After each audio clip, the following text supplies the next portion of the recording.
జై శ్రీరామ్ అండి. భారతీయ స్త్రీలు సౌభాగ్యానికి ఎంత విలువనిస్తారో ప్రతి ఒక్కరికి తెలుసు. వాళ్ళు ఏ పూజ చేసినా, ఏ నోము నోముకున్నా, ఏ వ్రతము చేసినా అంతా సౌభాగ్యం కోసమే. వాళ్ళకు కావాల్సిన ఫలితం మాత్రం సౌభాగ్యమే. నిత్యం సౌభాగ్యవతిగా ఉండి భర్త పిల్లలతో సంతోషంగా ఉండాలని మాత్రమే పూజలు చేస్తారు.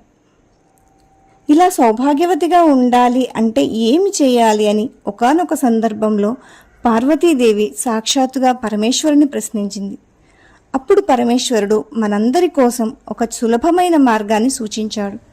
ఏ స్త్రీ అయితే ప్రతిరోజు 5 స్థానాలలో కుంకుమను ధరిస్తుందో ఆ స్త్రీ నిత్య సౌభాగ్యవతిగా ఉంటుంది అని వరమిచ్చాడు. అవి పాపటి ప్రారంభ స్థానము, కనుబొమ్మల మధ్య, కంఠ ప్రాంతము, వక్షస్థలం మధ్యలో, నాభి ప్రదేశంలో. ఈ 5 స్థానాలలో ప్రతిరోజు స్త్రీ కుంకుమ ధరించినట్టయితే ఆ స్త్రీ సౌభాగ్యవతిగా ఉంటుంది అని వరమిచ్చాడు. కాబట్టి ప్రతిరోజు 5 స్థానాలలో కుంకుమను ధరిద్దాం, ఆ తల్లి అనుగ్రహానికి పాత్రులమవుదాం.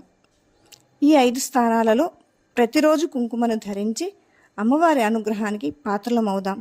నిత్య సౌభాగ్యవతిగా ఉందాం. జై శ్రీరామ్.